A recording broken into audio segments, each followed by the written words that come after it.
Mike Assail from New York City.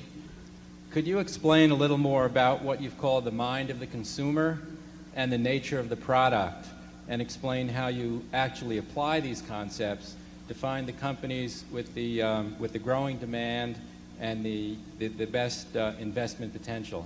And thank you for being two of the greatest professors I've ever had. Thanks.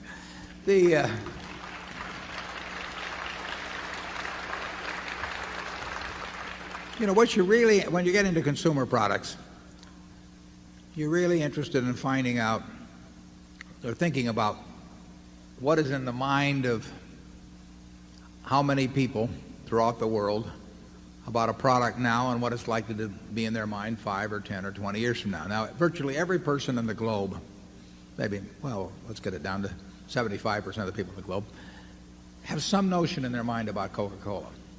They have, the word Coca-Cola means something to them. RC Cola doesn't mean anything to virtually anyone in the world. But, does what the guy owns RC, but, and the bottler, but everybody has something in their mind about Coca-Cola.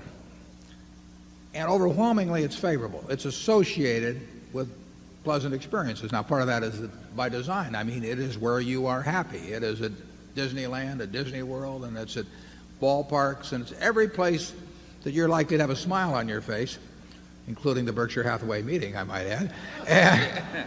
And that position in the mind is pretty firmly established. And it's established in close to 200 countries around the world with people. A year from now, it will be established in more minds, and it will have a slightly different overall position. And 10 years from now, the position can move just a little bit more. It's share of mind. It's not share of market. It's share of mind that counts. Disney, same way. Disney means something to billions of people. And if you're a parent with a couple of young children and you got 50 videos in front of you that you can buy, you're not going to sit down and preview an hour and a half of each video before deciding what one to stick in front of your kids. You have got something in your mind about Disney, and you don't have it about the ABC video company, or you don't even have it about you don't have it about 20th Century, or you don't have it about Paramount. So that name, to billions of people, including lots of people outside this country, it has a meaning. And that meaning overwhelmingly is favorable. It's reinforced by the other activities of the company. And just think of what somebody would pay if they could actually buy that share of mind, of billions of people around the world. You can't do it. You can't do it by $1 billion advertising budget or a $3 billion advertising budget or hiring 20,000 super salesmen. So you've got that. Now, the question is, what does that stand for 5 or 10 or 20 years from now? There'll be more people. There'll be more people that have heard of Disney.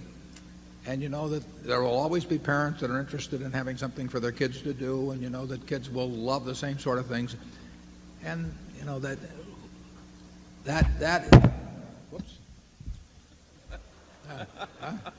He emphasizes the key points when we get to those.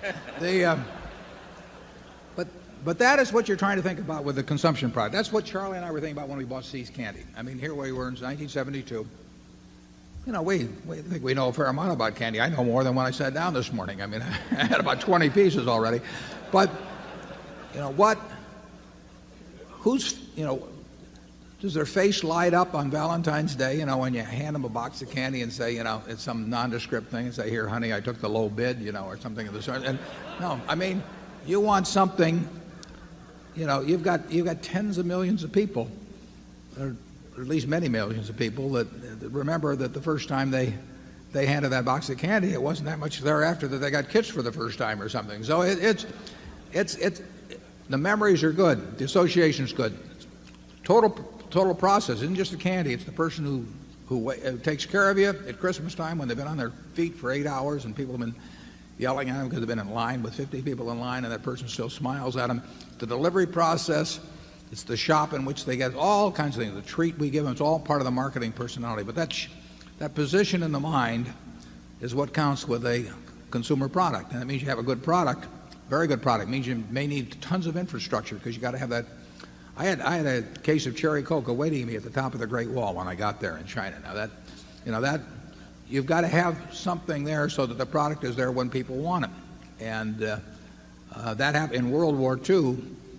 General Eisenhower, said to Mr. Woodruff that he wanted a Coca-Cola within arm's length of every American serviceman in the world, and they built a lot of bottling plants to take care of that. That sort of positioning can be incredible. It seems to work especially well for American products. I mean, people want certain types of American products worldwide. Our music, our movies, our soft drinks, our fast food. You can't imagine, at least I can't, a French firm or a German firm or a Japanese firm having that selling 47 or 48% of the world's soft drinks. I mean, it just doesn't happen that way. It's part of something you could broadly call an American culture, and the world hungers for it. And Kodak, for example, probably does not have quite the same. George Fisher's doing a great job with the company. This goes back before that. But Kodak probably does not have the same place in people's mind worldwide quite as it had 20 years ago. I mean, people didn't think of Fuji in those days, we'll say, as being in quite the same place.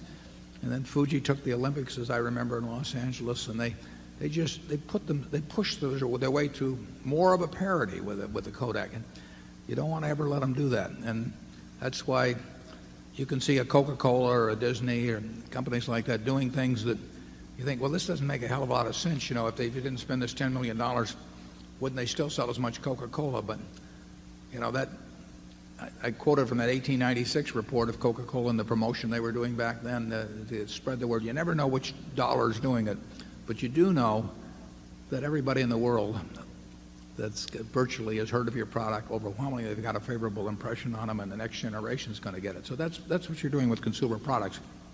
With See's Candy, we are no better. We want to no better than the last person who's been served their candy with the last product they've been served. But as long as we do the job on that, people can't catch us. We can charge a little more for it because people are not interested in taking the low bid, and they're not interested in saving a penny a bottle on colas.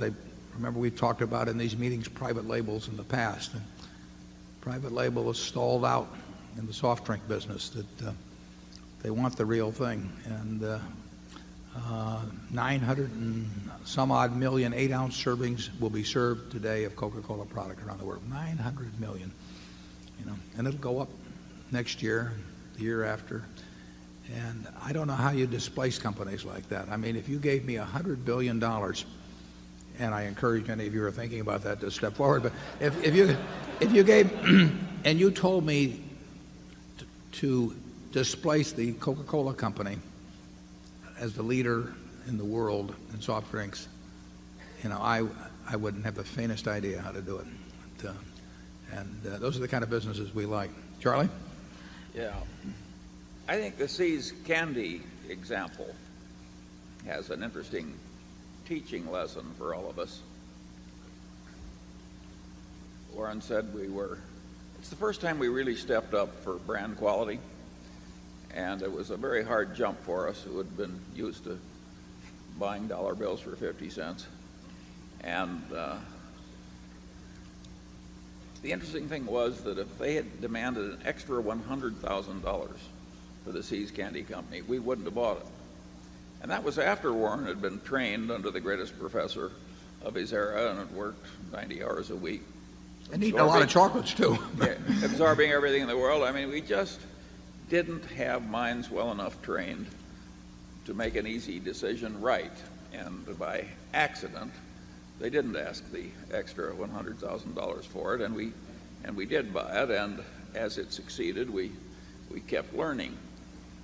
I think that shows that the name of the game is continuing to learn. And even if you're very well trained and have some natural aptitude, you still need to keep learning. And that brings along the delicate problem. People sometimes talk about two aging executives. I don't know what the hell that means as an adjective, because I don't know anybody that is going in the other direction.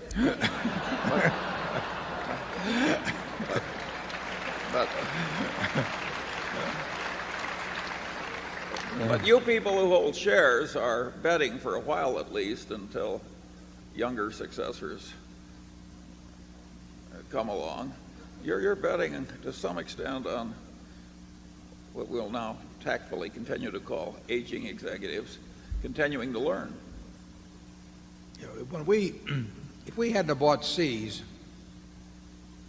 with some subsequent developments after that, because that made us aware of other things, we wouldn't have bought Coca-Cola in 1988. I mean, you can give Seas a significant part of the credit for the, I guess, $11 billion plus profit we've got in Coca-Cola at the present time.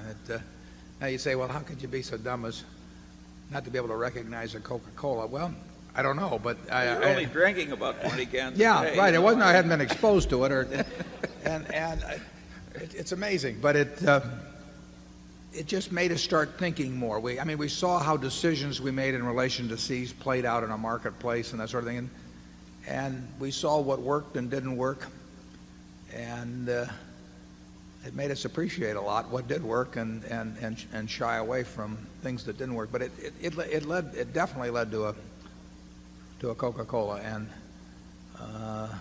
we've had the good luck to buy some businesses themselves in their entirety that taught us a lot.